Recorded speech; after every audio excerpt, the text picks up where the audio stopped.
तो दृढ़ मजबूत हो। अच्छा, लक्ष्य तो कई तरह के होते हैं। कुछ लोगों को मैंने ऐसा देखा है कि उनके ये लक्ष्य होते हैं कि 7 बजे से ही वो ताश लेके हाथ में बैठ जाएंगे और शाम को ताश हाथ में से छूटेंगे। ये उनका लक्ष्य है। लक्ष्य सुदृढ़ हो, मजबूत हो। लक्ष्मण के अंतर देखना महाराज कैसा लक्ष्य था। कथा रामायण की आपने सुनी होगी। जब राम जी वनवास के लिए जा रहे थे, मां जानकी साथ जा रही थी। सोई लक्ष्मण जी आ गए। उन्होंने पूछा कहां जा रहे हो? बोले जंगल में जा रहे हैं। तो मैं अकेला जाके क्या करूंगा? मुझे भी साथ ले चलो। राम जी ने कहा कि अगर तुम्हें भी साथ ले जाऊं तो घर पे कौन है? पिताजी की देखभाल कौन करेगा? गुरुजी की देखभाल कौन करेगा? पिता बूढ़े हैं, इसलिए तुम घर रुको। लक्ष्मण जी के शब्दों पे गौर करना। रामायण में लिखा है, लक्ष्मण जी कहते हैं भैया न तो मैं किसी पिता को जानता, न किसी माता को जानता, न किसी गुरु को जानता। राम जी को बड़ा आश्चर्य हुआ। लक्ष्मण जी तुम बोल रहे हो, जबकि भारतीय संस्कृति यह है पितृ देवो भव, मातृ देवो भव, आचार्य देवो भव।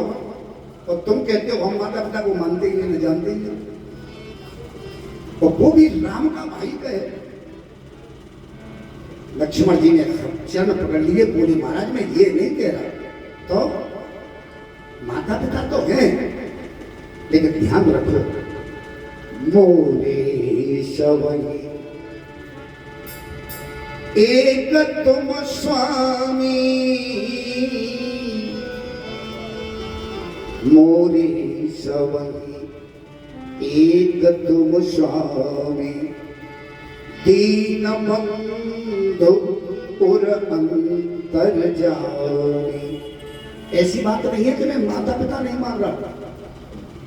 अंतर इतना है कि माता हो तो तुम हो, पिता हो तो तुम हो, भाई हो तो तुम हो। तो आप तो अंतर्यामी है। अगर मैं बना के कह रहा हूं तो तुम जानते हो। जानता सबको हूं, लेकिन अगर कुछ हो तो तुम ही हो सर्वस्व। माता रामो म पिता रामचंद्र, स्वामी रामो मत सखा रामचंद्र। माता हो तो तुम हो, पिता हो तो तुम हो, भाई हो तो तुम हो। अच्छा, ऐसा भाव बने भगवान ही सब कुछ है, तो इससे बड़ी भक्ति क्या हो सकती है? अच्छा, कुछ लोग आरती की बात कहते तो हैं, हाथ जोड़ेंगे, गद्दी की तरफ भगवान की तरफ कहेंगे तुमेव माता च पिता तुमेव, तुमेव बंधु च सखा तुमेव। लेकिन कहते ही कहते हैं। घर से आएंगे बढ़िया जूता चप्पल पहन के आएंगे और सोचेंगे कि पांडाल में कौन सी जगह रख दो कोई पहन नहीं जाए। खड़े होंगे हाथ जोड़ के गद्दी के सामने, ऐसी जगह उतारेंगे जहां से गद्दी का दर्शन भी होता रहे और जूते चप्पल भी दिखाई देती रहे। और खड़े होकर के जब भगवान से प्रार्थना करेंगे तो हाथ जोड़ करके गद्दी से कह रहे हैं त्वमेव माता। फिर ध्यान आया कि कहीं जूता तो नहीं कोई पहन गया, तो फिर उधर हाथ करके कहेंगे सपिता त्वमेव। मानो भगवान से कह रहे कि देखो तुम माता हो, जूतों से कह रहे हो मानो तुम पिता हो। लेकिन लक्ष्य लक्ष्मण जैसा हो, त्वमेव माता च पिता त्वमेव, त्वमेव बंधु च सखा त्वमेव, त्वमेव विद्या द्रविणम त्वमेव, त्वमेव सर्व मम मम देव देव। लक्ष्य ये है लक्ष्मण का, अगर कुछ हो तो आप हो। इसीलिए इस बालक का नाम लक्ष्मण रखा। नामकरण संस्कार हुआ। ये कुछ और बड़े हुए, घुटनों के बल खेलते हैं। मैया इनको सुंदर सुंदर गहने पहना देती है, चोटी बना देती है। और थोड़े बड़े हुए तो इनके सुंदर पैरों में घुंघरू बांध दिए, जिनके सहारे प्रभु ने चलना सीखा। कथा तो ये कहती है जो संसार को चलना सिखाता है ऐसा ठाकुर आज चलना सीख रहा है। और किससे? एक माँ से। देखना और बड़े हुए तो अब इन्होंने चलना सीख लिया। दोपहरी पड़ रही होती है, ये भागते हैं खेलने के लिए। मैया पीछे पहुंच जाती है, चिल्लाती है राघव, ओ राघव कहां जा रहे हो? लेकिन सुनते ही नहीं। जो त्रिलोकी नाथ है अपाण पादौ जवनो गृहीत्वा पश्यन्त चक्षु सस्मोत कर्णो शवेत वेदम नच संत यास्ति वेदना तमावृण्य पूर्वम महंतो। संसार को चलना सिखावे वो भगवान भक्ति के वशीभूत आज कौशल्या से चलना सीख रहा है। भागते हैं लेकिन मैया पीछे पीछे भागती है। लाला रुक जा, कहां जा रहा है? दोपहर ही पड़ रही है। भगवान से कहती है मैया लाला ये पैरों में चप्पल नहीं, जूता नहीं, तू भाग रहा के। और बता के कहीं ये कांकर छोटे छोटे तेरे पैरों में छिद गए तो कितना कष्ट होगा। इसलिए पीछे मां भागती है। तुलसीदास जी कहते हैं ऐसी भक्ति बस प्रभु मैया के अजर में भाग रही है। मैया कहती है राघव ललन तेरी जो कोमल चरण कहीं कांकरिया गढ़े नहीं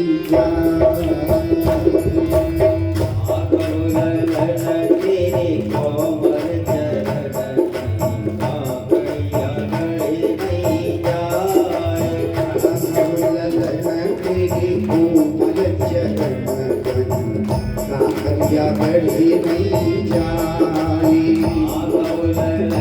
तेरी कोमल चरण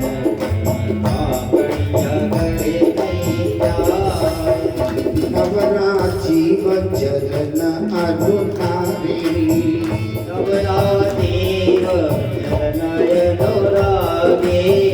हीन पिन पन नहीं से भारी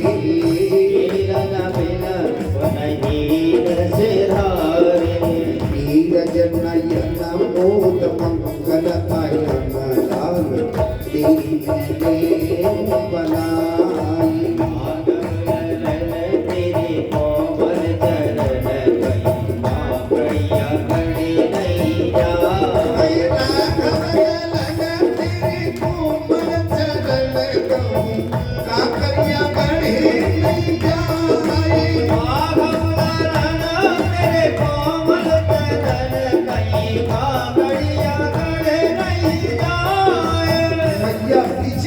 भाग रही होती है रुक जा राम रुक जा, लेकिन भगवान भाग रहे हैं।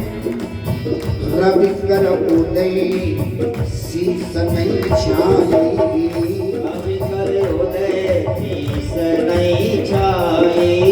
बदन निरखे सर सिज सब जाने, बदन निरखे सर सिज सब जाने। सूरज किरण पर असर मोखड़ा नहीं कुमेला। तेरे कोमल चरण कांकरिया गढ़े नहीं जाए। राघव ललन तेरे कोमल चरण कांकरिया गढ़े नहीं जाए। तेरे कोमल चरण कांकरिया गढ़े नहीं जाए। अनुज सखन संग खेलो आंगन, अनुज सखन संग खेलो आंगन। मैया कहती है बाहर मत जा राघव, अपने घर के आंगन में खेलो। अनुज सखन संग खेलो आंगन, अनुज सखन संग खेलो आंगन। खाओ सब प्रेम मधुर दधि ओदन, प्रेम मधुर दधि ओदन। चितवन चपल जाल मंजुल मंजल दे, सुषमा सरस सरसा।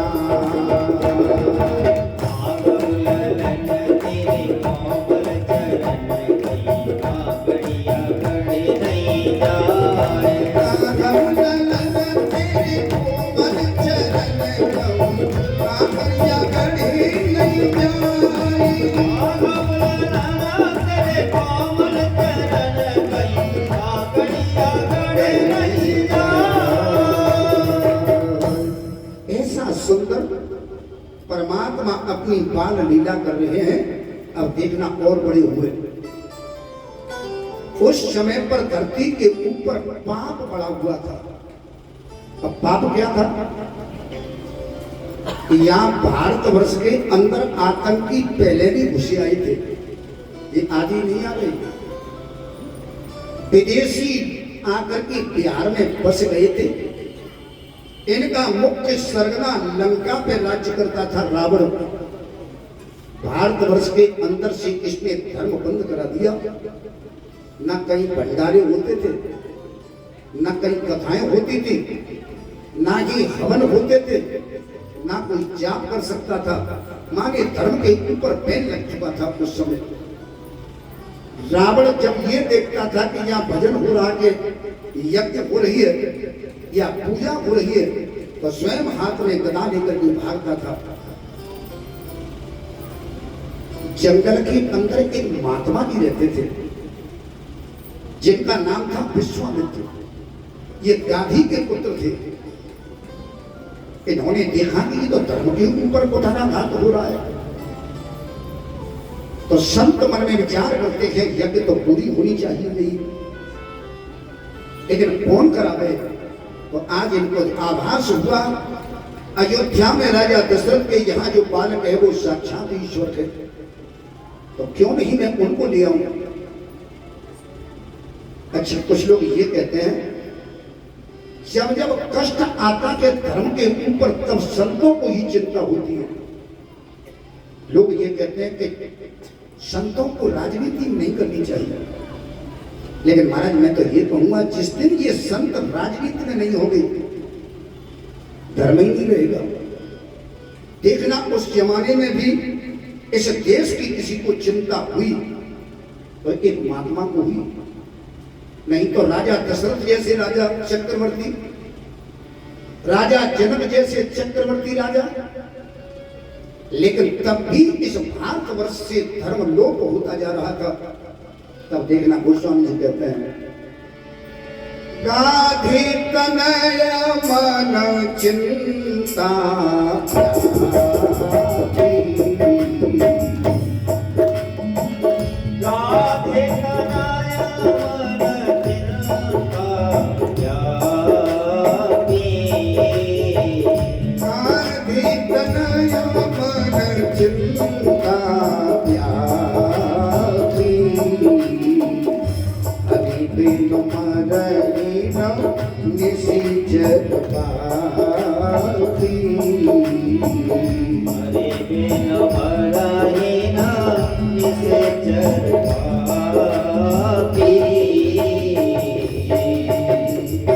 देश की चिंता हुई तो एक महात्मा को हुई, गाधी तनय, जिनका नाम विश्वामित्र है।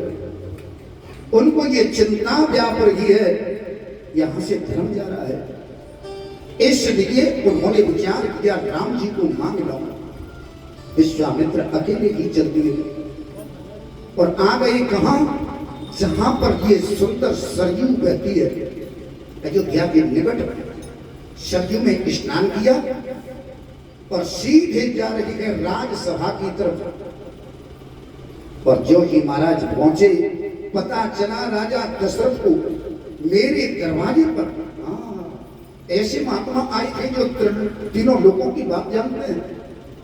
खड़े होकर के स्वागत किया, पद प्रक्षालन किया, आसन पर बिठाया, हाथ जोड़ करके राजा दशरथ खड़े हो गए। महाराज बताइए कैसे आगमन हुआ? राजा दशरथ, मैं तुमसे कुछ मांगने आया हूं, मैं जाचन आयो न पतो ही, अगर तू दे सके तो बता। महाराज दशरथ कहते हैं प्रभु आप जो चाहो सो मांगो,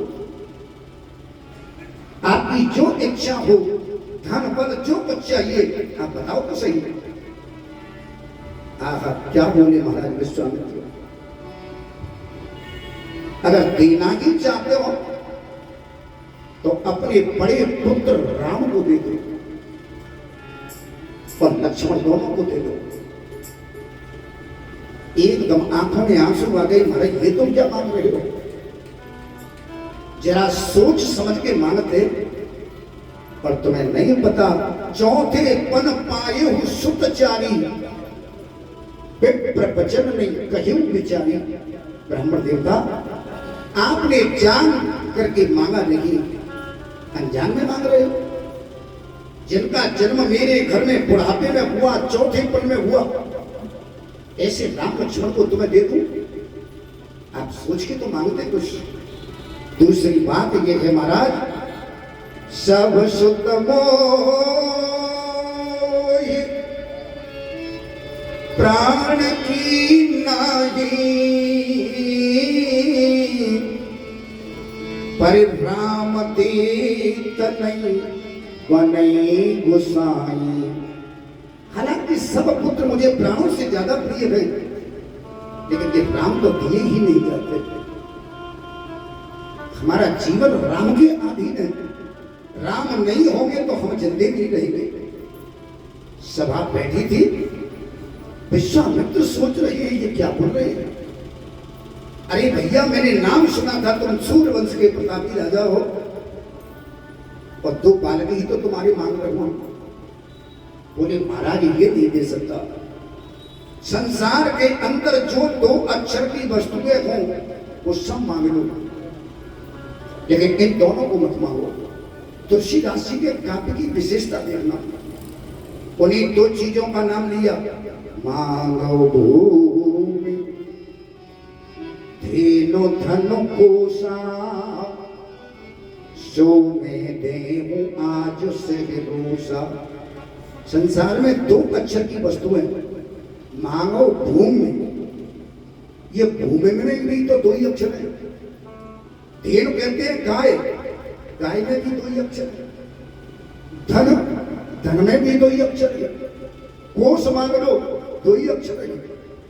देह प्राण ते प्रिय कछु नाही, सो मुन देहु निमिषहि कमाही। मेरा देह मांग लो, प्राण मांग लो, इनमें भी 2 ही अक्षर हैं, लेकिन ये दोनों को मत मांगो। राम लक्ष्मण को मत मांगो महाराज। क्यों, तुम दानी नहीं हो? बोले महाराज सब कुछ दान कर सकता हूं। राघव को मैं न दूंगा, मुनिनाथ मरते मरते, राघव को मैं न दूंगा, मुनिनाथ मरते मरते, राघव को मैं न दूंगा, मुनिनाथ मरते मरते, राघव को मैं न दूंगा। और कुछ मांग लो, लेकिन इनको नहीं दूंगा। क्यों नहीं दूंगा? मेरे प्राण ना रहेंगे। अगर इनको ले गए तो हम नहीं बचेंगे। मेरे प्राण ना रहेंगे, ऐसा दान करते करते, ऐसा दान करते करते,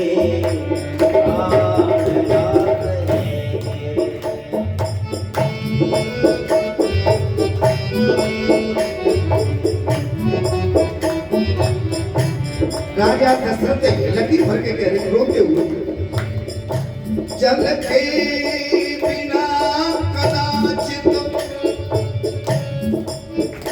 आई मछली प्राण धारे।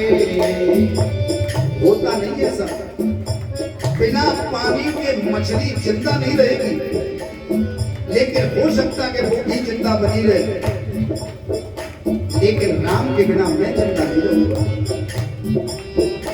जल के बिना कदाचित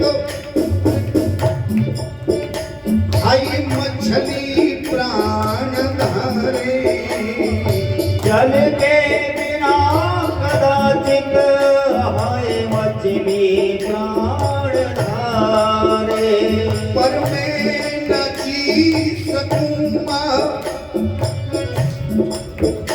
पर मैं न जी सकूंगा, इनको बिना निहारे पर मैं न जी सकूंगा, मरने को निहारे इनको हरे निहारे। और कौशिक शिथिल मेरी, कौशिक शिथिल मेरी, सब अंग करते करते राघव तुम्हें न दूंगा, बोले नाथ मरते मरते, राघव तुम्हें न दूंगा।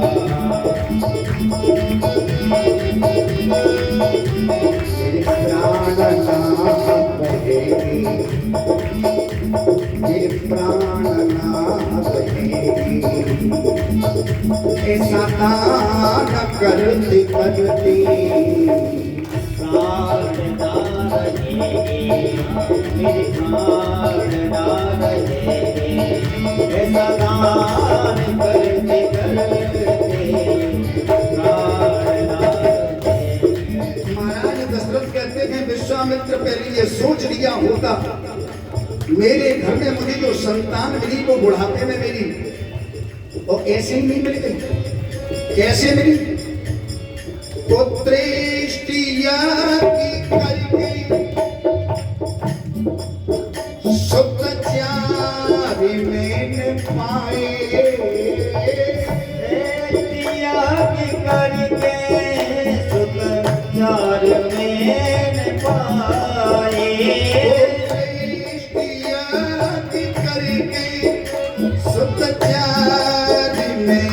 पाए,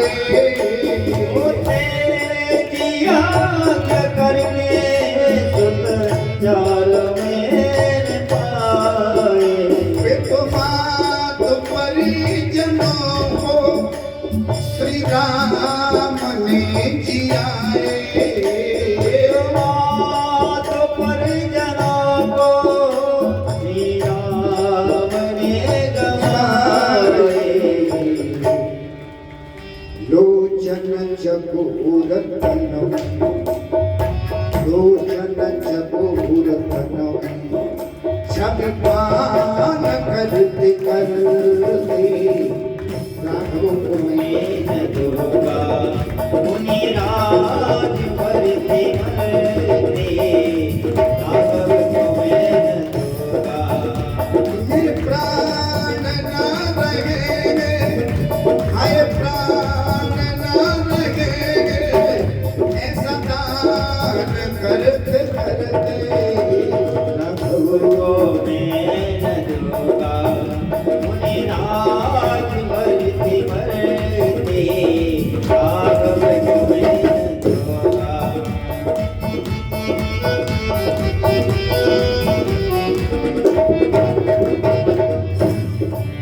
विश्वामित्र से कहते हैं राजा दशरथ तेरे पुत्रों को तो दूंगा नहीं, अगर तुम्हें परेशान कोई कर रहा है तो मैं राजा हूं। लड़के हैं राम लक्ष्मण, वो कैसे लड़े लड़ाई,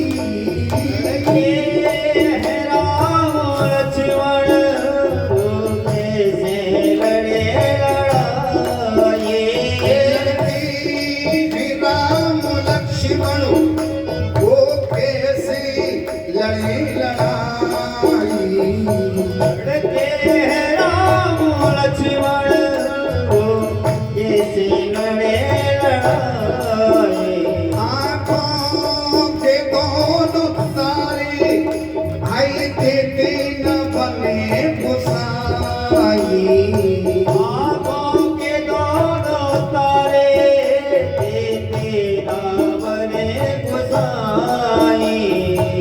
अगर दे भी दिया तुमको राम लक्ष्मण को तो क्या होगा? टूटेगी दोनों अखियां, हम अंधे हो जाएंगे। टूटेगी दोनों अखियां, जगनीर धरते धरते, टूटेगी दोनों अखियां,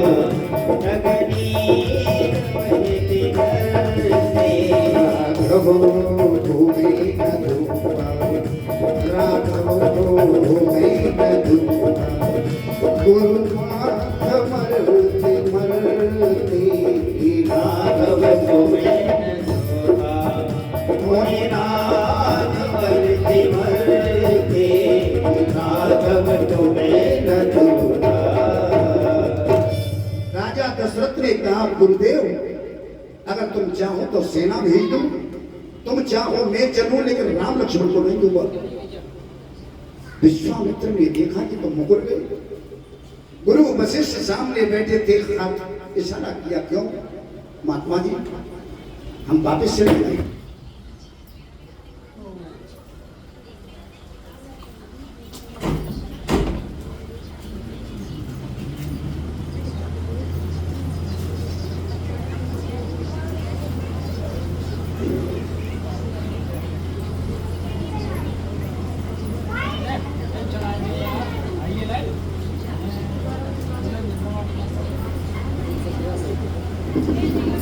बोलिए वृंदावन बिहारी लाल की जय हो। तब गुरु वशिष्ठ ने कहा कि तुम चिंता मत करो, हम समझाएंगे।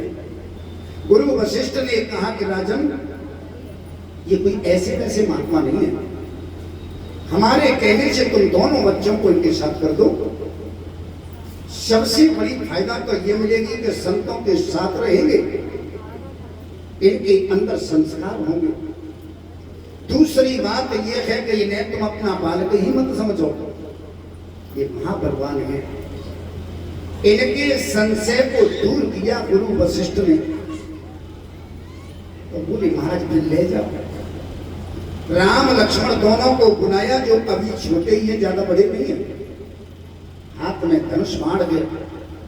राजा दशरथ ने कहा राम आज के बाद ये गुरुजी भी तुम्हारी मां के, यही तुम्हारे पिता हैं, इनकी आज्ञा के द्वारा चलना, ये कहीं वो करना, ये आपको लेने आए। तो हर्ष से चले मुनिवर के साथ। मन प्रसन्न हुआ, माँ के चरणों में प्रणाम किया, पिता के चरणों में प्रणाम किया। तो गुरु विश्वामित्र के साथ में राम लक्ष्मण दोनों चल दिए। हाथ में धनुष बाण बना के, पीताम्बर धारण किए हुए हैं, एक गोरे वर्ण के और दूसरी महाराज नील सरोवर नीलमण नील नील घनश्याम, ऐसा श्याम रंग लिए हुए ये जोड़ी विश्वामित्र के साथ में जो ये चले। सुखदेव जी कह रहे थे परीक्षित, रास्ते में गुरुजी ने इनको शिक्षा देना शुरू कर दिया। कथाएं कहते जा रहे हैं, समझाते जा रहे हैं, और धीरे धीरे करके बिहार में प्रवेश किया, जहां पर ताड़का रहती है, सुबाहु रहता है, मारुच रहता है। ये बहुत बड़े आतंक के पर्याप्त थे उस समय। जो ये पांव के चलने की आवाज ताड़का ने सुनी, एकदम महाराज इसने घोर गर्जना की। गुरु विश्वामित्र कहते हैं राम सावधान हो जाओ, यहीं से शुरुआत है। राम जी ने कहा गुरु जी चिंता मत करो, तुम चलो तो सही। आगे बढ़े, धनुष पे बाण धारण कर लिया राम जी ने, और मुस्कुराते हुए जो आगे बढ़े, सुन ताड़का क्रोध कर धाई, भयंकर क्रोध करते हुए ताड़का जो आई, राम जी ने क्या किया, एक ही बाण प्राण हर लीना, एक ही बाण से ताड़का का प्राण खींच लिया। लेकिन दयालु कितना है ये देवता, ये देखो, ताड़का मारने आ रही है, भगवान उसको मार रहे हैं, लेकिन दीन जानता ये निज पद दीना। लेकिन उन्होंने देखा कि ये दीन है, गरीब है, इसे धाम अपना दिया, स्वर्ग प्रदान किया। महाराज ये है भगवान की भगवत्ता। ऐसा नहीं कि ये राम जन्म में ही ऐसा किया गया, ऐसा कि महाराज कृष्ण जन्म में आगे आप कथा सुनोगे, वहां भी स्त्री का ही वध किया था सबसे पहले, पूतना का, लेकिन उसको भी वही धाम दिया जो अपनी मां यशोदा को दिया था। अहो बकीयम स्तन काल कूटम जिन्हासया पाए पदप्त साध्वी लेभिन गतिम ध्यातुर चिंता ततुन्यम कंबा दयालु सनम प्रेम। ऐसा दयालु और कौन हो सकता है। ऐसी परमात्मा ने ताड़का को अपना परम धाम प्रदान किया और पहुंच गई यज्ञ जहां हो रही थी।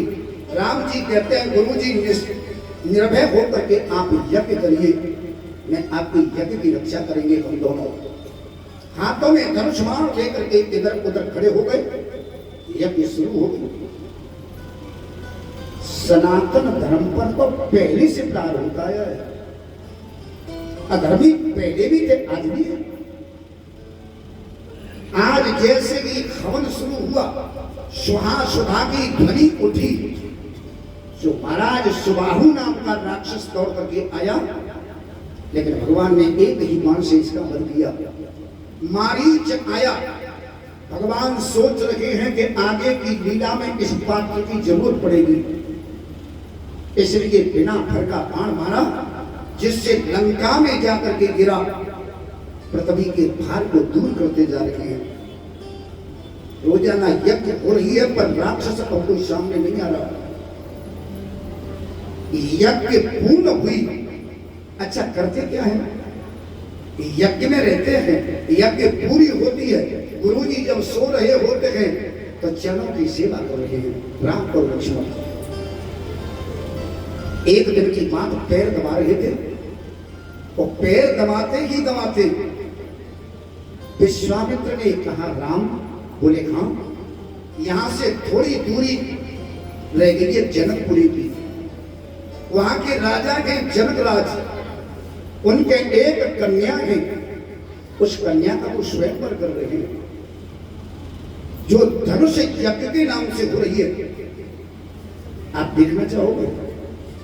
राम जी ने कहा कि गुरुजी तुम्हारी इच्छा, देख आवेंगे तो सुबह चलेंगे। सुबह हुआ, सब संत महात्माओं ने स्नान इत्यादि किया और पूरी मंडली तैयार हुई, साथ में राम लक्ष्मण लिए और यहां से जनकपुरी की तरफ चल पड़े।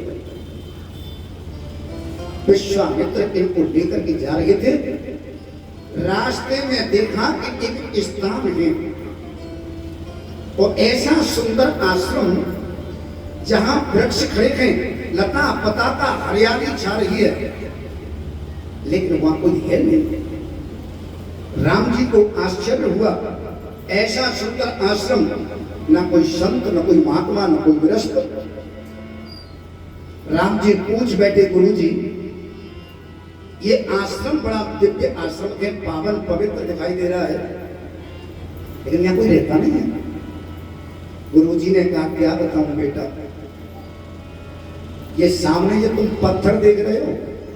बोले हाँ, ये पत्थर नहीं है तो गौतम नारी श्राप बस उपल देह धरि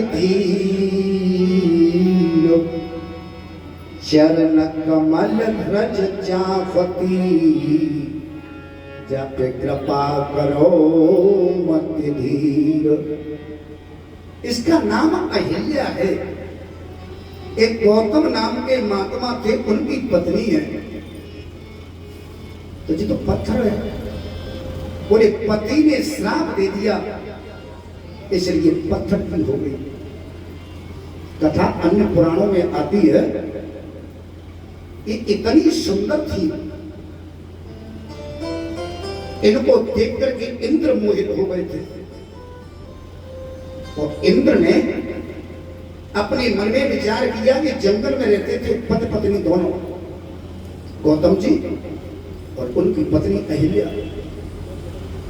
एक दिन की बात, उस इंद्र ने इसके साथ में छल करना चाहा। इन्होंने चंद्रमा से कहा कि तू मेरी सहायता कर दे। क्या कर दूं? बोले तुम एक काम करना, रात के ठीक 12 बजे मुर्गा बन करके बस आवाज लगा देना। इंद्र मुर्गा बन करके मुंडेर पे आके बैठ गया। महात्मा जी गंगा जी नहाने जाते थे सुबह 4 बजे। गौतम जी अपने हाथ में कमंडल उठा करके चल पड़े, क्योंकि मुर्गे ने आवाज 12 बजे लगा दी। उन्होंने देखा कि शायद सुबह हो गया, इसलिए महाराज वो गंगा स्नान करने के लिए चल पड़े। इधर इंद्र ने गौतम का रूप धारण किया कुटिया के अंदर प्रवेश कर गए।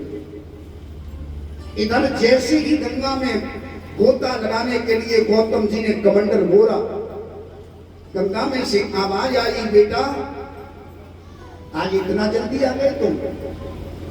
गौतम ने हाथ जोड़े, गंगा मैया मुर्गा पड़ गया, सुबह हो गया। अरे बोले सुबह नहीं हुआ, तुम्हारे घर में तुम जाओ, छल हो रहा है। और जो ही सुना सुई वहीं से गौतम भाग के आए।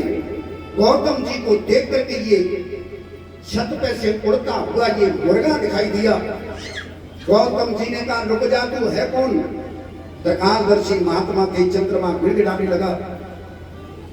उन्होंने श्राप दिया, तूने धोखा दिया गया, तेरा हृदय काला हो जाए। आज भी चंद्रमा की तरफ देखोगे तो उसमें काला धब्बा है। ये श्राप दिया गौतम ने। घर के अंदर गए तो घर से निकलते हुए भागते हुए इंद्र को देखा, भयंकर क्रोध आ गया। अरे दुष्ट, मैं तुझे श्राप देता हूं, तेरे पूरे शरीर में भग पैदा हो जाए। अहिल्या तो थर-थर कांप रही थी, ये क्या हुआ? गौतम जी ने ये नहीं देखा कि गलती इसकी नहीं है, सीधा सीधा श्राप दिया, तू भी पत्थर की हो जा।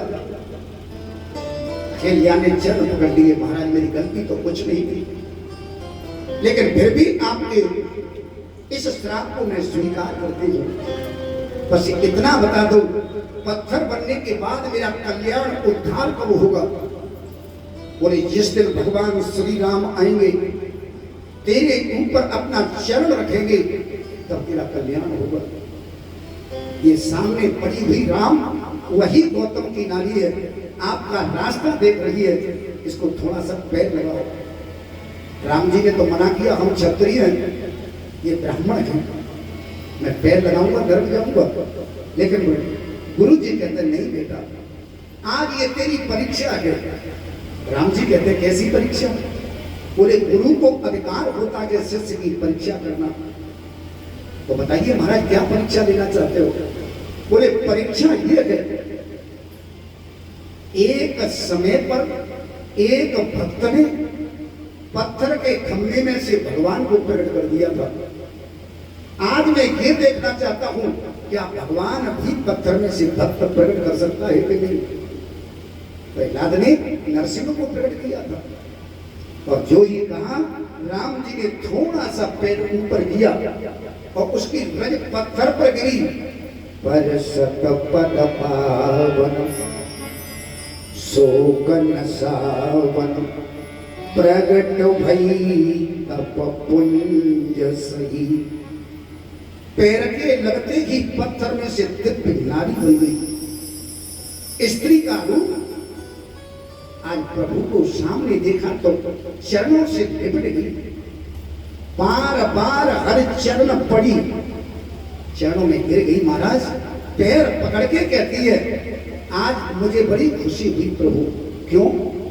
मेरे पति ने जो श्राप दिया अच्छा दिया।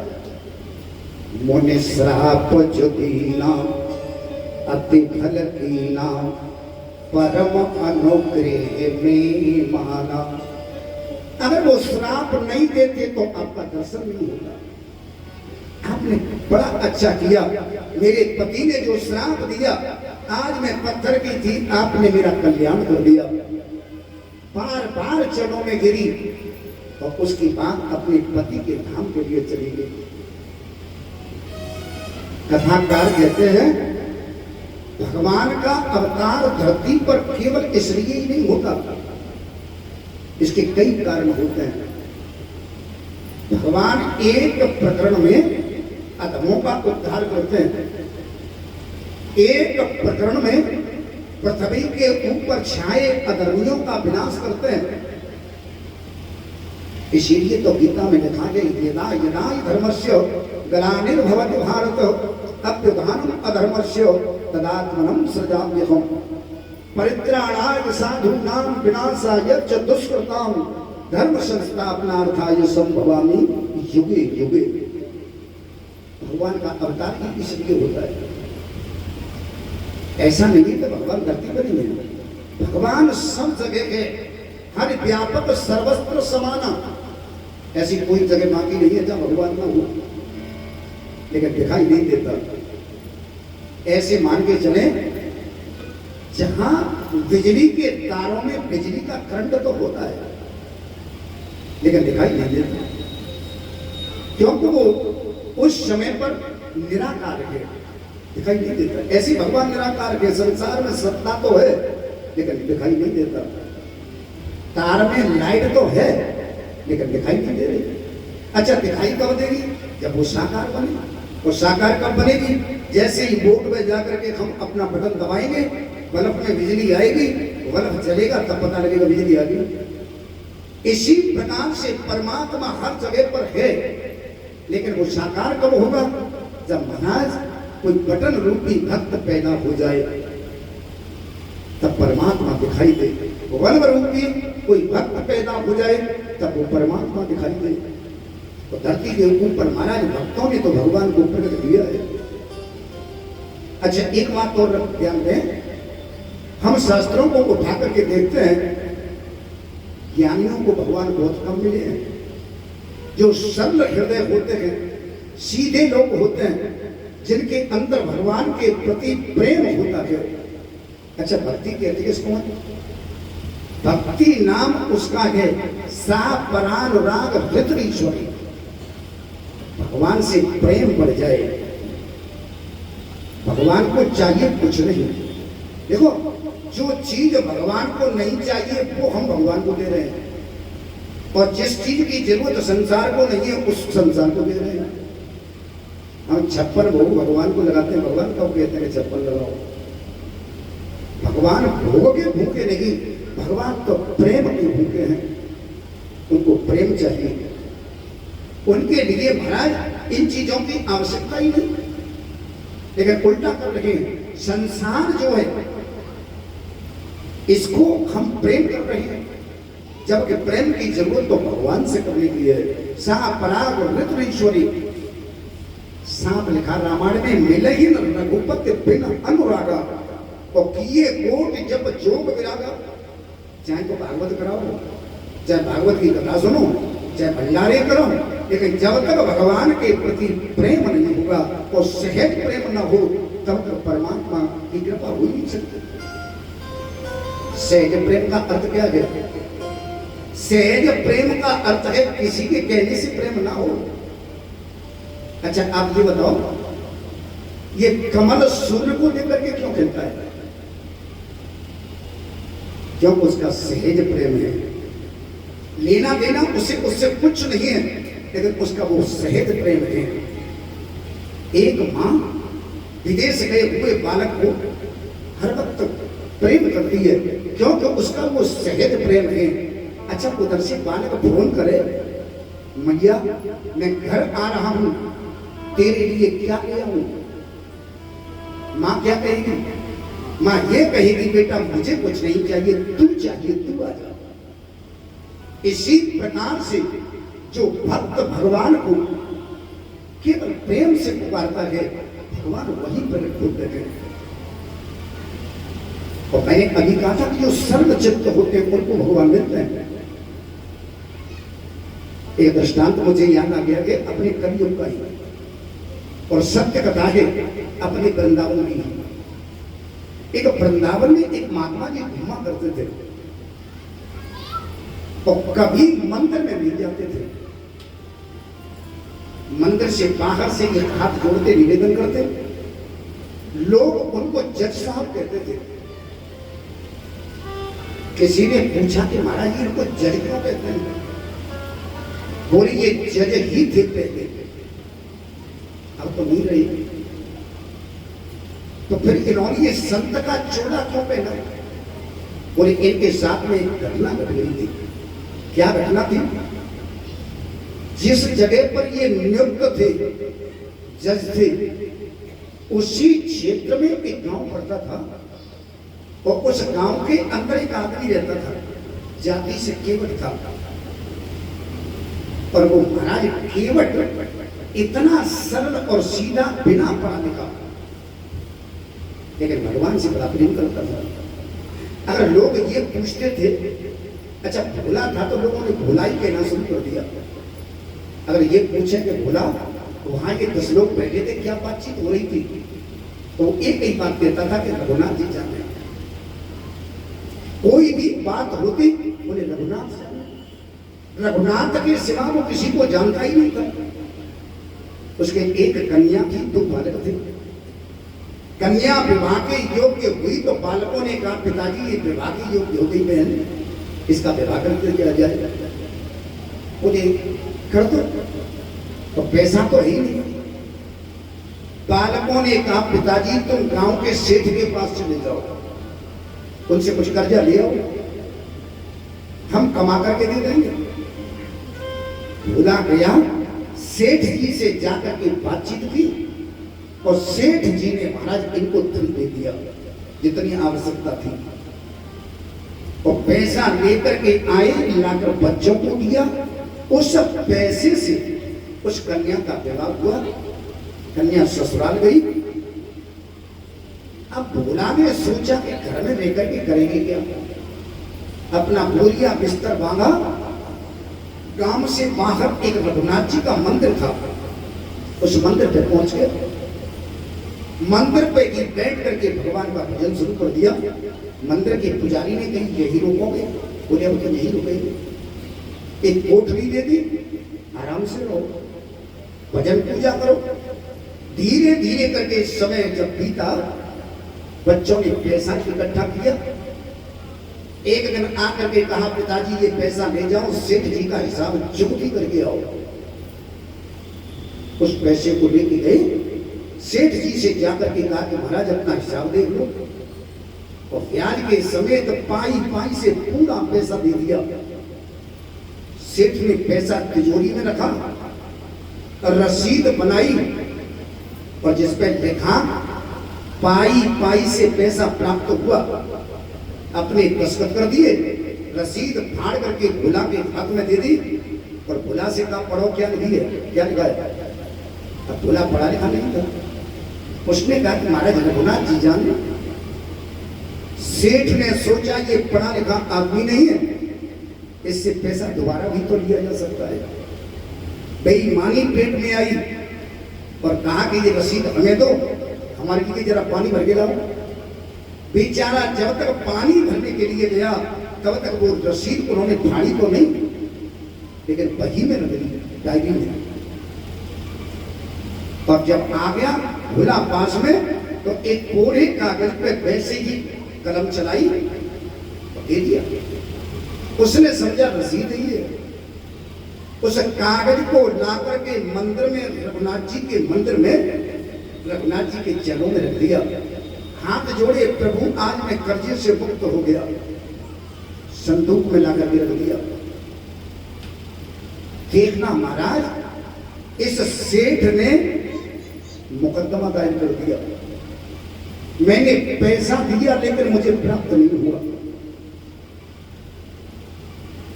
सम्मन जारी हुआ, सम्मन भोला को मिला। अब पढ़ा लिखा नहीं तो उसने और लोगों से पूछा देखना भाई क्या है। लोगों ने कहा कि इस तो मुकदमा हो गया तुम्हारे ऊपर। किसने कर दिया? बोले सेठ ने। तुमने पैसा नहीं दिया उनका? बोले हमने तो पाई पाई से दिया। तो बोले कैसे आया फिर ये सम्मन? ये इस तारीख पे तुम्हें जाना है। उसी तारीख पे भोला जाकर के पहुंचा और जो ही आवाज लगाई गई अंदर गए। ये वही जज थे जो संत बने थे, उस समय जज थे। उन्होंने भोला को देख करके पूछा क्या नाम है तुम्हारा? बोले मेरा नाम भोला है। ये पास में खड़े इनको जानते हो? बोली तो गांव के सेठ जी हैं। अच्छा, इनसे तुमने पैसा लिया? हाँ हुजूर।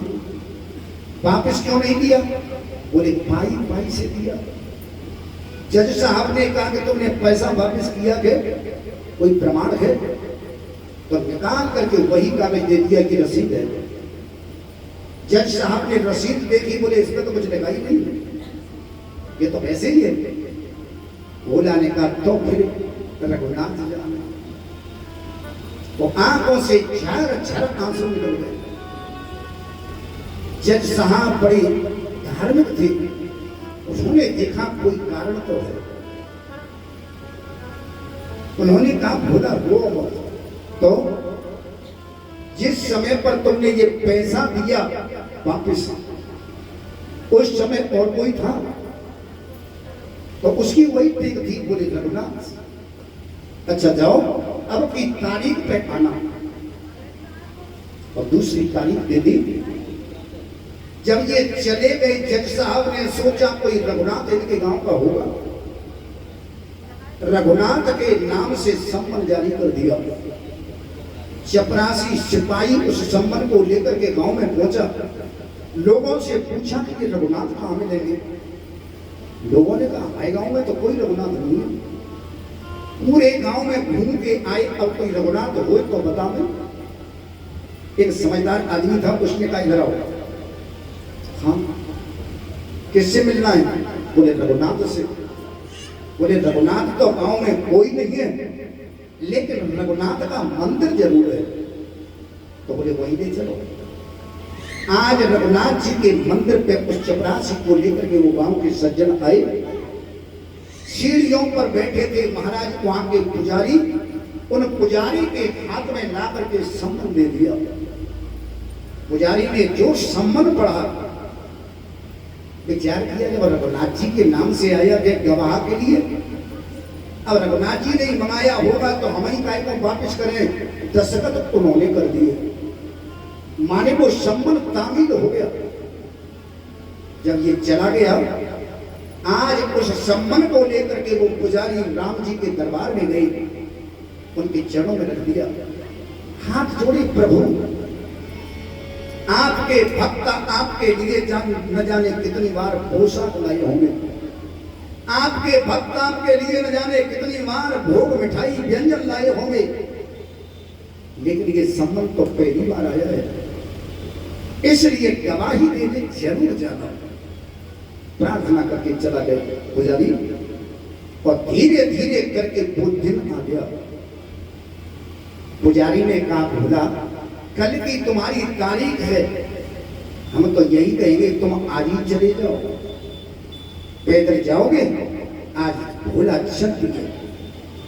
और जब भोला चला तो आंखों में आंसू भरे हैं, हे प्रभु मैंने कोई गलती तो की नहीं, लेकिन ये सजा क्यों? और एक ध्यान रखना प्रभु, अगर संकट कोई बैठने वाला है तो सिवा परमात्मा के कोई नहीं। संकट को न निवारे हरि बिनु, संकट को न निवारे, संकट को न निवारे हरि बिनु, संकट को न निवारे। रोते रोते महाराज भगवान से कहता जा रहा है,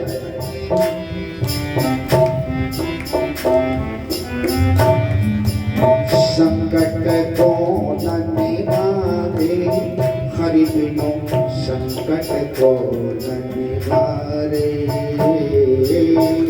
संकट को न निवारे हरि बिनु, संकट को न निवारे।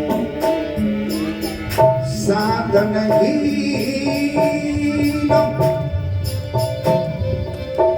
मलिन दीन में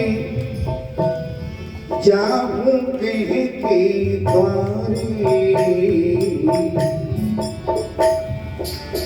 या अनाथ की राजया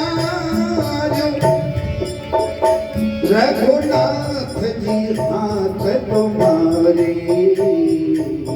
संकट को न निवारे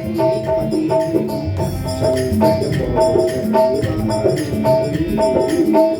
संकट को न निवारे हरि बिनु, संकट को न निवारे, संकट को न निवारे हरि बिनु, संकट को न निवारे, हरि बिनु, संकट को न निवारे। दीन दयाल सुने जबते तबते मेरे मन में ऐसी बसी ये रूपा और जाऊं कहाँ बस तेरी नाम की भेंट कसी तेरो ही आसरो एक मलूक नहीं प्रभु सो को और जतीजे ए मुरारी पुकारी कबू जाऊं मेरी हसीना तेरी हसी संकट को निवारे संकट को निवारे संकट को निवारे हरे बिनो संकट को निवारे संकट को निवारे संकट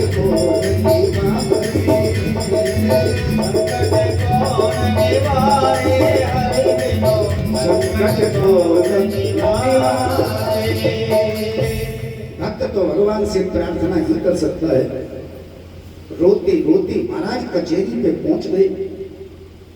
आवाज लगाई गई, इनके नाम की चपरासी ने आवाज लगाई तो जज के सामने पहुंच गए। अब पास में ही तो सेठ खड़ा है। जज साहब ने पूछा भोला आ गए? बोले हाँ हुजूर। तो वो रघुनाथ कहाँ है?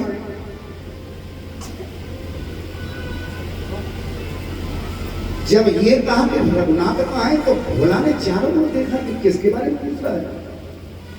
अरे भोला कहाँ है जो गवाही के लिए आना था? हाथ जोड़े महाराज को तो सब जगह ही है, लेकिन जज तब भी नहीं समझ पाए। चपरासी से कहा कि भोला कह रहा कि रघुनाथ के नाम से आवाज लगाना।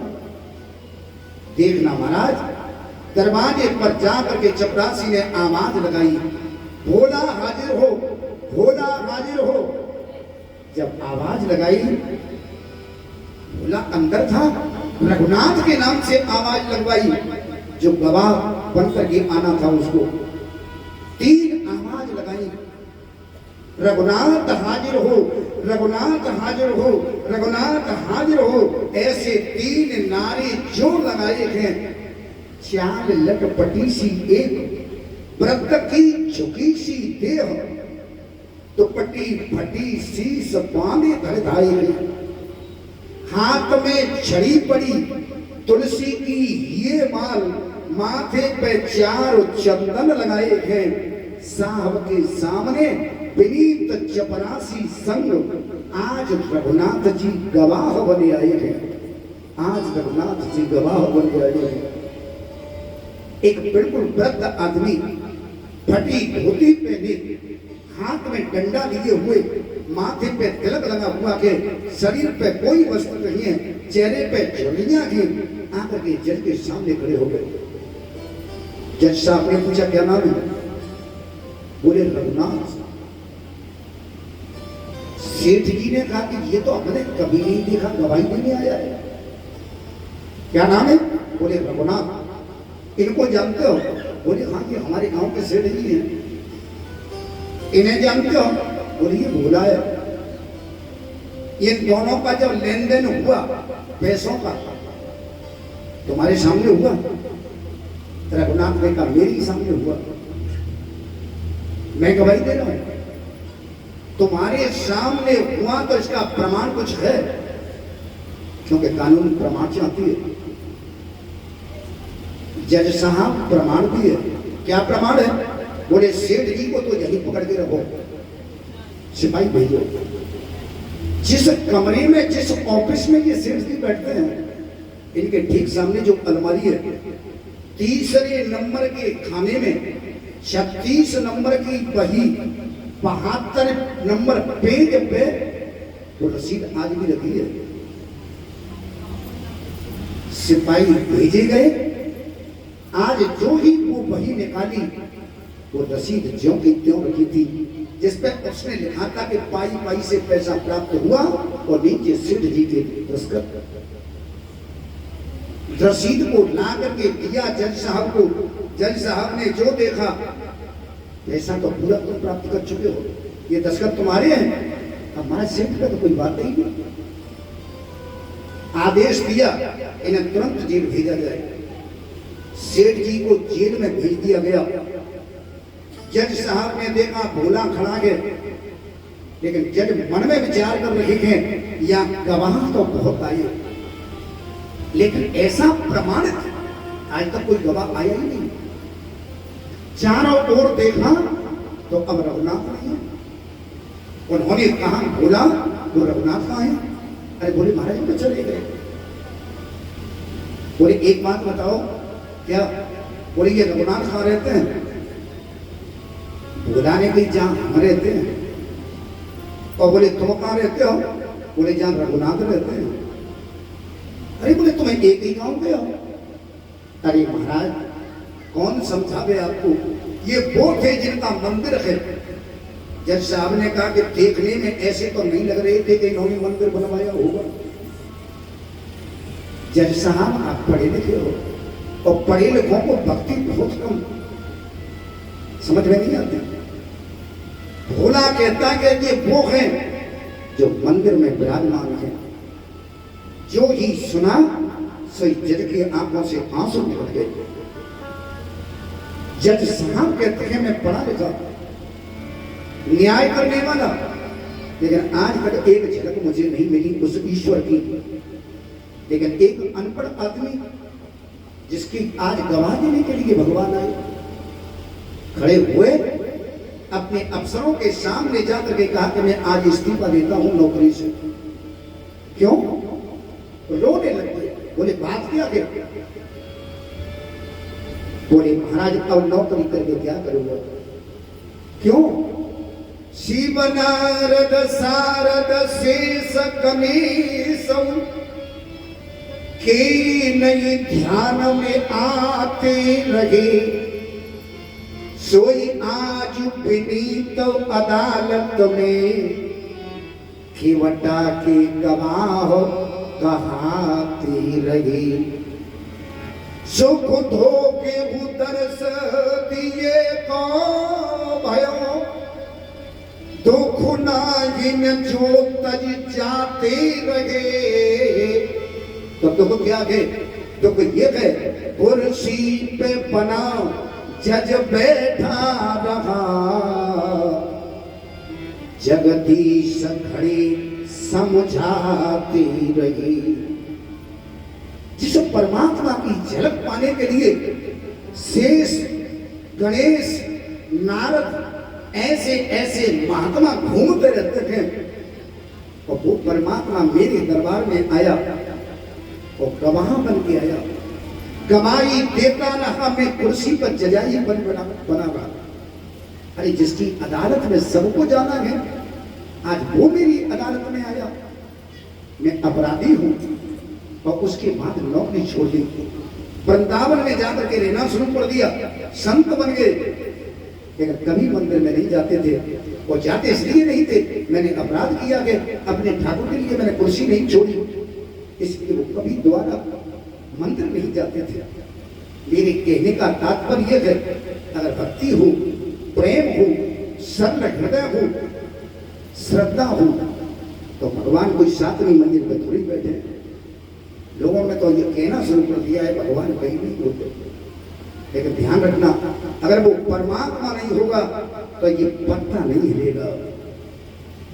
लेकिन जब तक हमें सब कुछ प्राप्त है, तब तक हम भगवान को नहीं पहचानते। अगर प्राप्त में भी परमात्मा को पहचानना शुरू कर दें तो वह झगड़ा ही नहीं रहे। ऐसा परमात्मा केवल पृथ्वी पर भक्तों का दुख दूर करने के लिए ही आता है। अभी आप कथा सुन रहे थे, उसी परमात्मा ने अहिल्या का उद्धार किया, उनके कष्ट को दूर किया। और उसके बाद राम जी राजा दशरथ के पुत्र हैं, आगे आगे विश्वामित्र और पीछे पीछे राम लक्ष्मण। आगे गंगा जी मिली, गंगा में स्नान इत्यादि किया, और यहाँ से महाराज स्नान करने के बाद आगे बढ़े तो बेग विदेह नगर नियर आया, जनकपुरी दिखाई देने लगी। अच्छा कि जनकपुरी ऐसा नगर है जो आध्यात्मिक नगर है, यहाँ जितने लोग रहते हैं सार के सब ब्रह्म को जानने वाले हैं। राजा जनक के यहाँ कन्या हुई थी।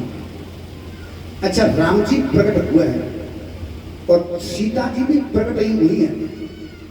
जहां भगवान कभी गर्भ में नहीं जाते, वो लक्ष्मी भी कभी गर्भ में नहीं आती। राजा जनक के यहाँ जब कोई संतान नहीं थी, अकाल पड़ा था बड़ा भयंकर, उस समय प्रजा दुखी हो गई। राजा जनक से कहा गया, महाराज प्रजा तो भूखी मर रही है। उन्होंने विद्वानों को बुला करके पूछा कि वर्षा हो सकती है? बोले हाँ हो सकती है। कैसे होगी? बोले राजा और रानी दोनों ही सोने का हल बनवावे और खेत में चलावे तो वर्षा हो सकती है। अपनी प्रजा के लिए राजा जनक ने यही किया। और जब हल चला रहे थे, पति पत्नी दोनों राजा और रानी उस समय हर की धान के गड़े से टकराई और वो गड़ा जब निकला तो उसी में से एक कन्या का प्रादुर्भाव हुआ और यही धरती की पुत्री जानकी कहलाई, जिसका पालन पोषण किया। जब ये 6 वर्ष की थी सीता जी,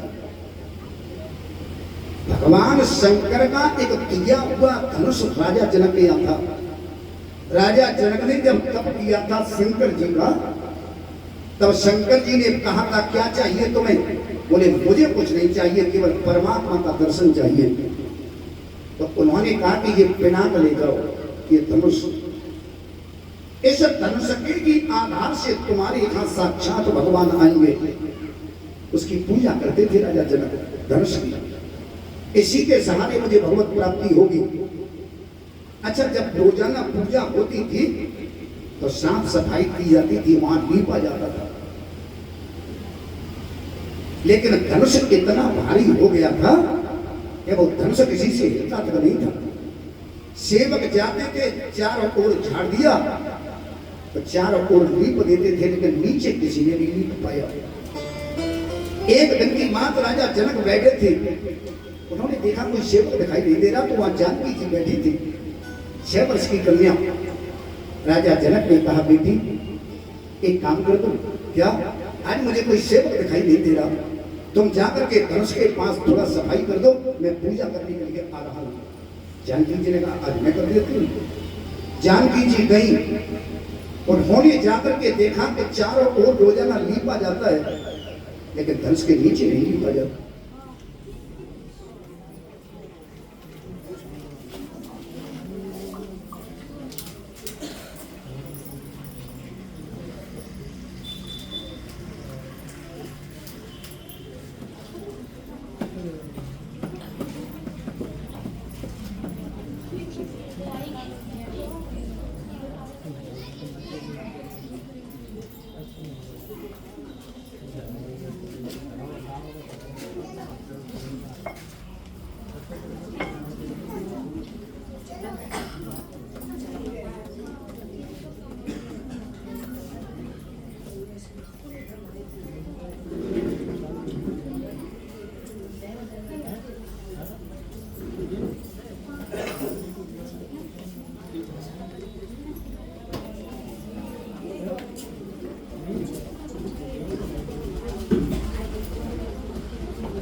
बोलिए वृंदावन बिहारी लाल की जय हो, भक्तवत्सल भगवान की जय हो, जय जय श्री श्री राधे श्याम।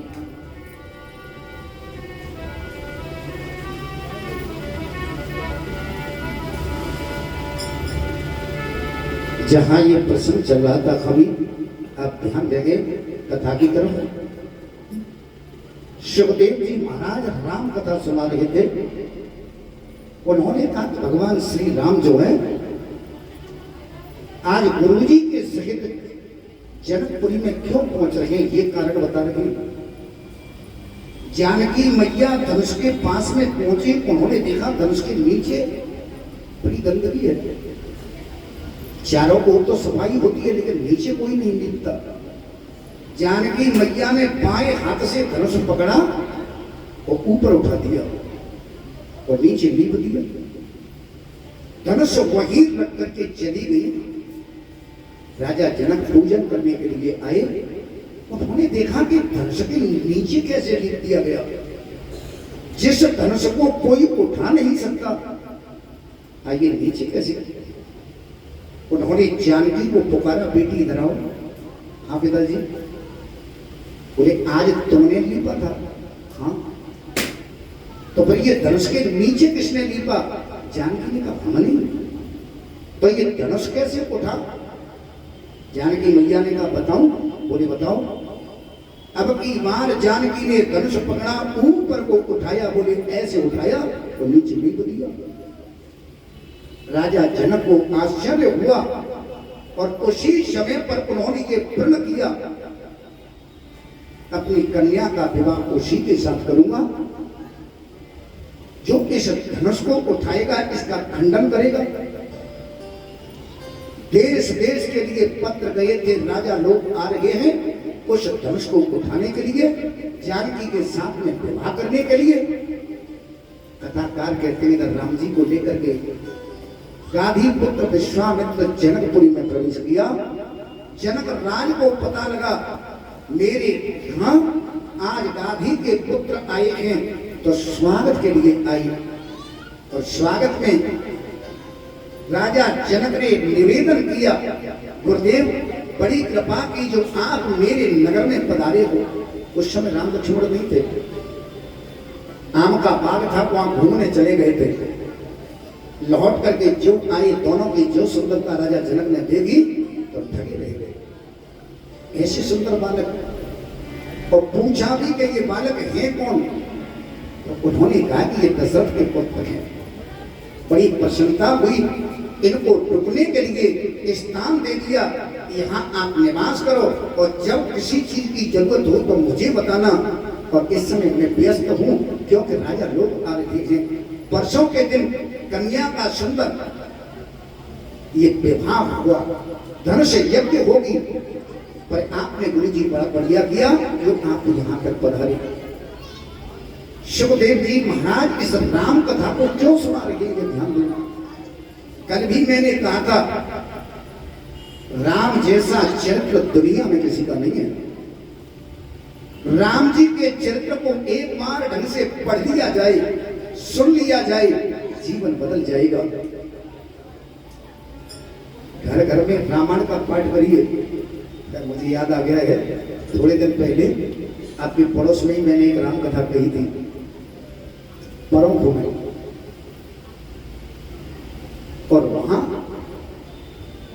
जहां हम रुके थे उस समय वो कन्या थी, अब तो शादी हो गई है।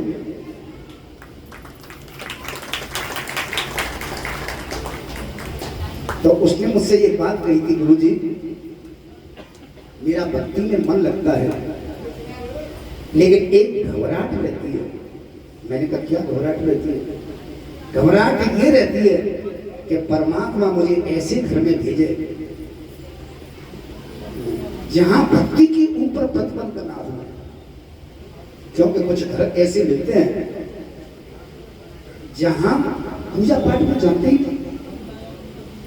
तो उस दिन मैंने ये कहा था, मैंने बेटा अगर तुम्हारा दृढ़ निश्चय है तो शायद आपको घर ऐसा ही मिलेगा। अब मेरे से बात भी होती है, आज वो बहनियां आई भी है और ससुर को लेकर के आई है।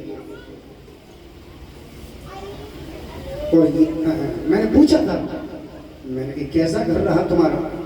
बोले पूरा घर धार्मिक है, मेरे ऊपर कोई प्रतिबंध नहीं है। मैं जितनी देर बैठ करके भक्ति करना चाहूँ कर सकती हूँ, माला घुमाना चाहूँ माला घुमा सकती हूँ, और जो करना चाहूँ मैं कर सकती हूँ। तो मेरा कहने का अर्थ ये है, अगर हम दिल से परमात्मा को चाहते हैं वो रास्ता अपने आप दिखाई देगा, अपने आप बनेगा। जिन घरों के अंदर आज भी रामायण का कदर होती है, जहाँ रामायण आज भी पढ़ी जाती है, जिन घरों के अंदर आज भी परमात्मा को याद किया जाता है, महाराज उनके घरों में कलयुग कभी नहीं आता। भले ही कलयुग चलता आगे, लेकिन वो घरों के अंदर तो आज भी सतयुग है। क्यों? रामायण एक ऐसा ग्रंथ है, एक बार पढ़ करके देखना समझ में आ जाएगा। अगर हम बहू हैं तो हमारा कर्तव्य क्या है, अगर हम ससुर हैं तो हमारा कर्तव्य क्या है, अगर हम कोई पति का स्थान लिए बैठे हैं तो पति का काम क्या है, पत्नी है तो पत्नी का काम क्या है। ये केवल हमें रामायण ही शिक्षा देती है। जिन घरों के अंदर आज भी रामायण नहीं है वहां देखना वो नरक भोग रहे, क्योंकि पता ही नहीं हमारा धर्म क्या बनता है। लोग तो ये कहते हैं कि ये कथाएं तो सब ऐसी बातें हैं, लेकिन ध्यान रखना ये समाज सुधार की बात करती है, कथा हमें सुधारने का काम करती है। अगर ये शास्त्र नहीं होंगे तो हम नाते भी नहीं समझ पाएंगे कौन क्या था। अरे ये माँ है, ये पिता है, ये भाई है, ये पति है, कौन बताता अगर ये शास्त्र नहीं होते तो इसलिए शास्त्रों की मर्यादा है। हमें घर घर में रामायण का पाठ करना चाहिए। देखना यहाँ आप लोग ये कथा समझाएंगी। अभी राम जी जब पहुंचे हैं उस समय पर जनक के यहाँ बहुत से राजा लोग आ रहे हैं और उन राजाओं ने स्नान ग्रहण किया और धीरे धीरे करके महाराज शाम होने को आई, और शाम होने को आई तो देखना उस समय पर मन में विचार कर रहे हैं। राम और लक्ष्मण दोनों बैठे बैठे इच्छा दोनों की है कि एक बार जनकपुरी घूम ली जाए, लेकिन ऊपर हाई कमान बैठी है, गुरु जी बैठे, पता नहीं कहेंगे या नहीं कहेंगे। लेकिन राम जी ने जाकर के निवेदन किया गुरु के चरणों में, गुरुदेव हाँ एक इच्छा हो रही है। क्या हो रही है? लखन हृदय लाल सा लखन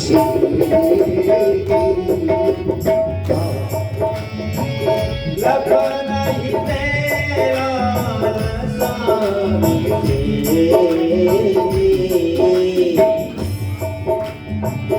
लखन हृदय लाल सा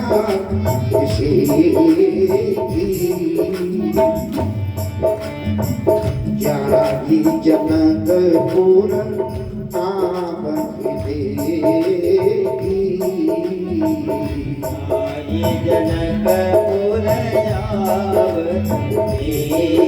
देगी। राम जी कहते हैं अगर आज्ञा मिल जाए तो जनकपुरी घूमिया में। विश्वामित्र ने कहा अच्छी बात है, जाग देखी आवहु नगर शुभ निदान दो भाई, घूमिया। राम लक्ष्मण दोनों चल दिए और जो ही नगर में प्रवेश किया पूरे नगर में हल्ला मच गया। ऐसे सुंदर आ रही दो, भीड़ इकट्ठी हो गई दर्शनों के निमित्त।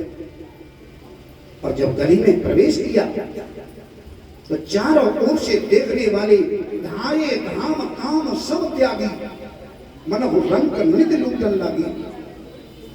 शाम के सब उन दोनों का दर्शन करने के लिए भीड़ इकट्ठी हो रही है। और देखना जहां अवध की नारियों ने जो देखा राम जी के रूप को, जिनके विवाह हो गए थे, वो कह रही है अपने मन में ऐसा पति तो हमारा होता। जिनके विवाह नहीं हुए हैं वो कहते हैं कि ये पति तो हमें मिलता। अब भगवान तो सबके घट भी जानते हैं। मन ही मन कह रहे हैं अयोध्या पर की नारियों से देवियों, इस समय पर मैं मर्यादा में आया हूं, एक ही नारी से विवाह करूंगा, लेकिन तुम्हारी इच्छा की पूर्ति जरूर करूंगा। अभी तो नहीं, द्वापर में कृष्ण अवतार लूंगा, उस समय पर तुम सब गोपी बन के आ जाना, सबके साथ में विवाह करूंगा। ये पहले कह दिया था। अंदर प्रवेश किया, सोई महाराज चर्चा बन गया। चारों ओर स्त्रियां छतों पे से देख रही हैं प्रभु को और एक दूसरी सी कहती हैं देखो कैसी सुंदर है। एक ने कहा कि ये सुंदर नहीं है तो बोले चोर है। मतलब कैसे चोर? जो चित्त को चुराने के लिए आए थे। ये तो चोर हैं दोनों के दोनों। सखियां इनके ऊपर तिनका तोड़ तोड़ करके फेंक रही है। आपस में चर्चा कर रही हैं। एक कहती है ये कौशल्या का लाला के आगे जा रहा है, और ये पीछे पीछे तो ये सुभद्रा का लाला है। पर देखो एक तो गोरे रंग का है और एक दूसरा जो है ये नील वर्ण है। सोने को गुमान गयो गोरे को देख सखी, सामरे को देख नील कमल भूल जायो। भूपति राजेश मिथिलेश के बुलाए बेटे, और युगल कुम्हार संग कौशिक जी लाए हैं। हीरति हजार ने हियरा भरण कियो, लाखन के लोचन चितई के चुराए हैं। दौर दौर मिथिला की नारी कहीं आपस में, चित्त को संहारोरी पुरी में तुए चोर आए हैं। ये तो चित्त चोर है, आपस में कह रही हैं। श्री दशरथ राजकुमार नजरे तो ही लगी जाएगी।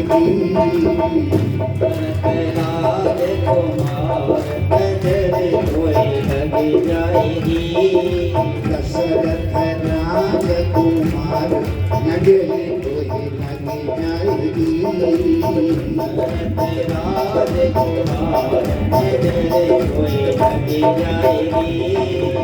लगी जाएगी तो ही लगी जाएगी। लग जाएगी तो ही लग जाएगी। हाँ लगी जाएगी तो ही लगी जाएगी। लग जाएगी तो ही लग जाएगी। दशरथ राजकुमार नजरे तो ही लगी जाएगी। राजकुमार नजरे तो ही लग जाएगी। एक बार तालियों की सेवा करिए, जिससे लगे कि हमारे भक्त हमें पुकार रहे हैं। दशरथ राजकुमार नजरे तो ही लगी जाएगी। राजकुमार नजरे तो ही लग जाएगी। अलखे कुंज मुख ऊपर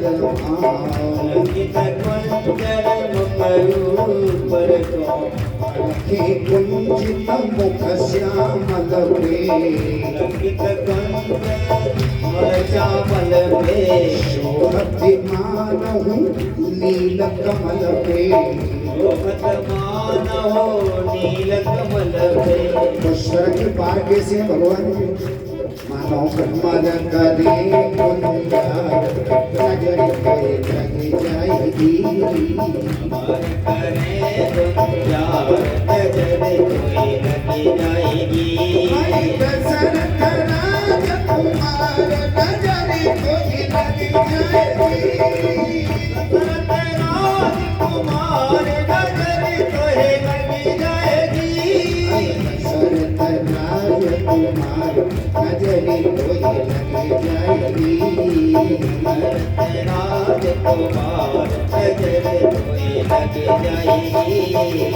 गीत मुकुट सुरत सिंदूर सोहे। गीत मुकुट सुंदर सिर सोहे। श्रवण में कुंडल मुनि मन मोहे।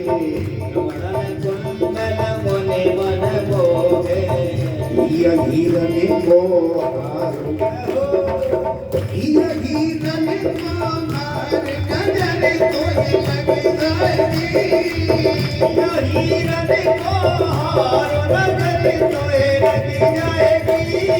दशरथ राजकुमार नजर तो ही लग जाएगी। दशरथ राजकुमार नजर तो ही लग जाएगी। अयोध्या की नारियां चर्चा कर रही है, श्रृंगार देखो कैसे सुंदर है। ये चर्चा घर घर अलियन में, ये चर्चा घर घर अलियन में।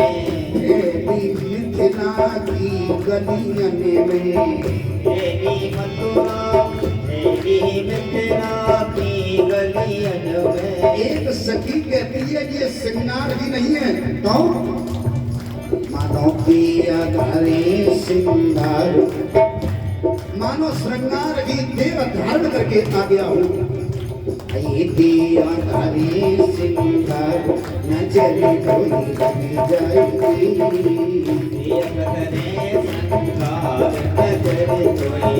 जाएगी, राजकुमार नजर कोई लग जाएगी, राजकुमार नजर कोई लग जाएगी। यहाँ की नारियों की इच्छा क्या है? आपस में कहती हैं बहन ऐसो लगे रहे हो, ये दोनों को हम अपनी आंखों में बसा लें।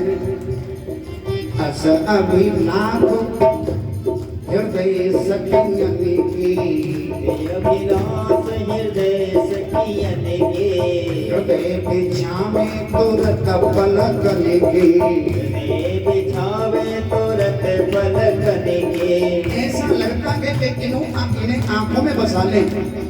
और जब ये मूर्ति आंखों में आ जाए तब क्या करें?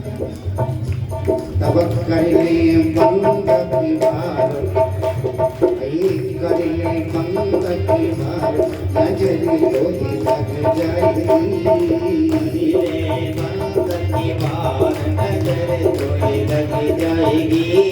दशरथ राजकुमार नजर कोई लग जाएगी, राजकुमार नजर कोई लग जाएगी।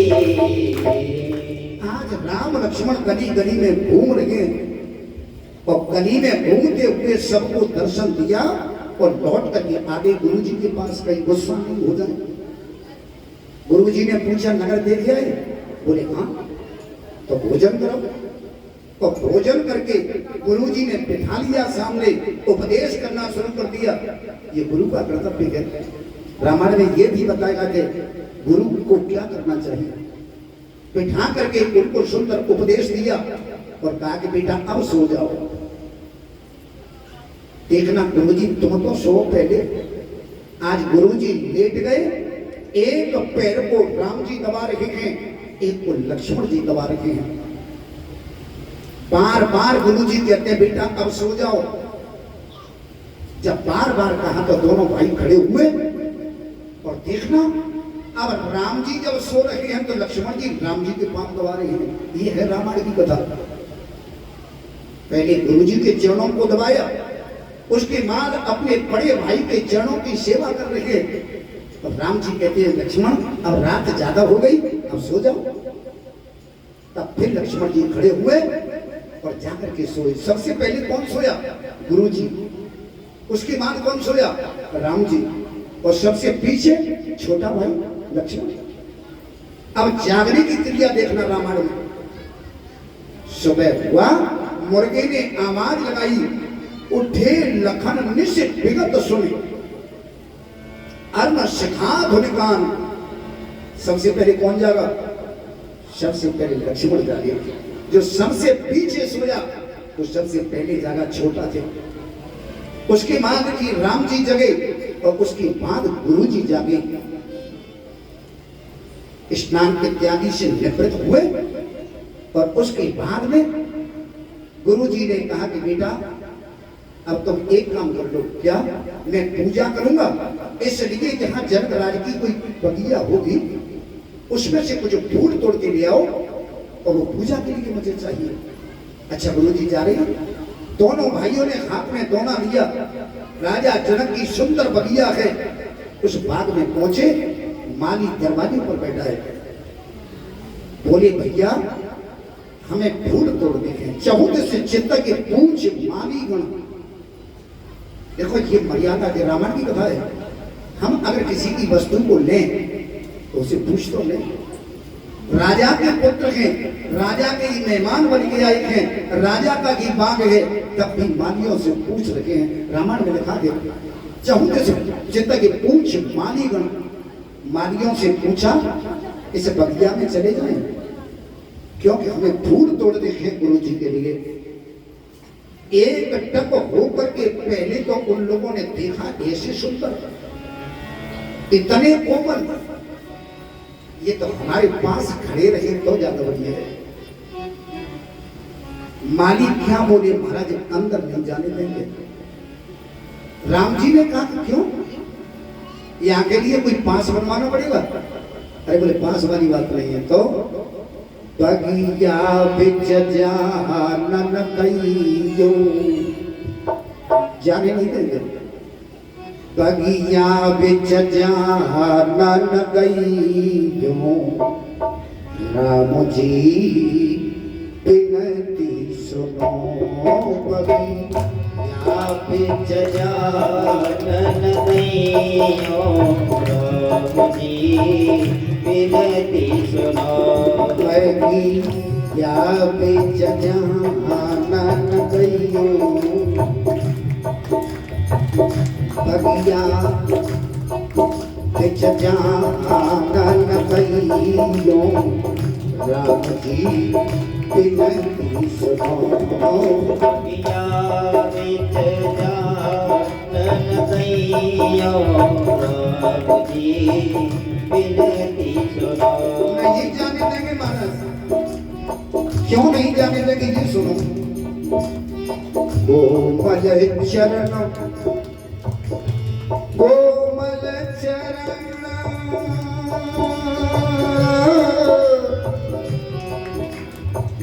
कोमल चरण कमल बिनु वनही। कैसे कैसे पाँव हैं आपके, और कोमल पाँव है, उनमें भी चप्पल जूता खड़ाऊ नहीं है। अगर अंदर जाओगे आपके पैर बड़े कोमल हैं, और वहां क्या होगा, बाग में जाते ही बकुरी पामनी गढ़ जाइए, बकुरी पामनी गढ़ी जाइए, राम जी बिनती सुनो। बगिया बिच जानन कइयो, राम जी बिनती सुनो। बगिया बिच जानन कइयो, बगिया बिच जानन कइयो, राम जी बिनती सुनो।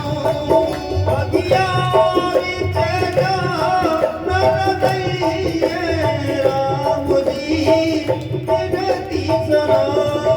एक बात और कहे महाराज, बोले बताओ, हमने ये सुना है कि तुम्हारे चरणों में कोई जादू है। आपने पांव लगा दिया था पत्थर से, सुबह से नारी बन गई थी। तो अगर पैर के छूने से पत्थर नारी बन सकता है, तो हाथ से पेड़ को छुओगे तो वो भी तो नारी बन जाएगा। और फिर इतनी नारियों को होगा, इसलिए हाथ जोड़ रहे हैं महाराज। चरण छुअत उड़ गई सिला प्रभु, चरण छुअत उड़ गई सिला प्रभु, चरण छुअत उड़ गई सिला प्रभु,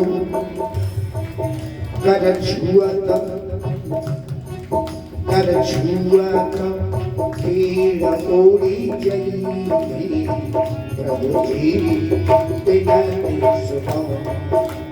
छुअत पीड़ उड़ गई, राम जी बिनती सुनो। बगिया बिच जानन कइयो, प्रभु जी बिनती सुनो। बगिया बिच जानन कइयो, प्रभु जी बिनती सुनो। माली कहते हैं हाथ लगाने से पेड़ भी तो उड़ जाएंगे। राम जी ने कही, गुरु जी ने फूल मंगाए कि तो जाने नहीं दे रहे, कोई उपाय बता दो जिससे हम फूल ले जाएंगे। जनकपुरी के माली ने कहा अंदर जाना चाहो तो फिर एक काम करो, क्या हम कहीं सो करो, बताओ। जब बोलोगे सिया जी की जय जय। जब बोलोगे सिया जी की जय जय। हमारे यहाँ महारानी सीता जी हैं, आप उनकी जय जय बोलो। राम जी ने कहा हमें बोलनी पड़ेगी। बोले अगर भूल जाऊं तो बोलो। जब बोलोगे आया, जब बोलोगे तुम, जब बोलोगे सिया जी की जय जय। जब बोलोगे सिया जी की जय जय। तब ही प्रवेशन पइयो राम जी विनती सुनो। बगिया बिच जानन दइए राम जी विनती सुनो। बोले सीता जी की जय जय। लक्ष्मण जी ने कहा हम बोलेंगे, और बार बार सीता जी की जय जय बोली। तब बगिया के मालिक ने उसने कहा अंदर चले जाओ और अब फूल तोड़ सकते हो। अंदर जा रही हैं और जाकर के फूल चुनना शुरू किया। दैव योग से उसी समय पर जानकी मैया को भेजा गया। राजा जनक ने वहां एक दुर्गा जी की मूर्ति थी, भवन था। राजाओं के यहाँ ये नियम था, कन्या विवाह से पहले गौरी का पूजन करती थी। आज सखियों के मध्य में जानकी मैया गौरी का पूजन करने आ रही हैं। समस्त सखियां 16 श्रृंगार किए हुए, हाथों के कंकन बज रहे हैं, बिछुओं की आवाज और जो झनकार सुनाई थी। राम जी ने मुड़ करके देखा, जिनके बीच में आज जनक नंदिनी चली आ रही है, परम सुंदर। लक्ष्मण से राम जी ने कहा लक्ष्मण। बोले हाँ, ये हम जितने रघुवंशी हैं, आज तक हमारा कभी भी मन कुमार की ओर नहीं गया, लेकिन आज पता नहीं क्यों ऐसा लगता कि मानो कामदेव ने तुम कभी बजा दी हो। और तात जनक तनया ये सोई, धनुष जग चेहिकार हुई। ये बीच में आ रही है, ये वही जनक नंदिनी है जिनके कारण ये धनुष यज्ञ हो रहा है, जिनके विवाह की तैयारी चल रही है। आपस में दोनों भाई बात कर रहे हैं और इतनी में जानकी मैया दुर्गा जी के भवन पे पहुंच गई। अच्छा, जितनी सखियां थी उनमें से एक सखी बड़ी चुलबुली है। उसने कहा तुम पूजा करो। और तू क्या करेगी? बोले हम तो थोड़ा घूम लेते हैं बगिया में। और भागती हुई आज बाग में अकेली घूम रही थी, उसकी नजर पड़ी राम लक्ष्मण पर, जो वृक्षों से फूल तोड़ थे। उस सखी ने जो सुंदरता देखी दोनों की, भागती हुई आ रही है, सीता रुक जा, सीता रुक जा। सीता जी ऊपर भवन पे सीढ़ियों पे चढ़ गई थी। जानकी रुक गई, क्या बात है? बोले ये दुर्गा जी तो अपने घर की हैं, कभी भी मिल लेंगे, लेकिन आज मैंने जो दो सुंदर देखे हैं, एक बार चल करके तुम भी देख लो, ऐसे सुंदर मैंने आज तक नहीं देखे। जानकी ने कही चल दिखाना है। सार सखियां मिलकर के चली तो एक वृक्ष पर पेड़ तोड़ते हुए दोनों भाई, सखी ने कहा देखो वो है। हाँ हाँ हाँ, ऐसे सुंदर। और राम जी ने जो ही देखा जानकी की ओर, जानकी ने राम की ओर देखा, आंखें चार हुई, बड़ी देर तक एक होकर के देखते रहे एक दूसरे को। राम को देख कर तो जनक नंदिनी, राम को देख कर तो जनक नंदिनी, बाग में फिर खड़ी की खड़ी। देख कर तो जनक नंदिनी, बाग को देख कर तो जनक नंदिनी, बाग में फिर खड़ी की खड़ी रे। राम देखे सिया को, सिया राम को, राम देखे सिया और सिया राम को, राम देखे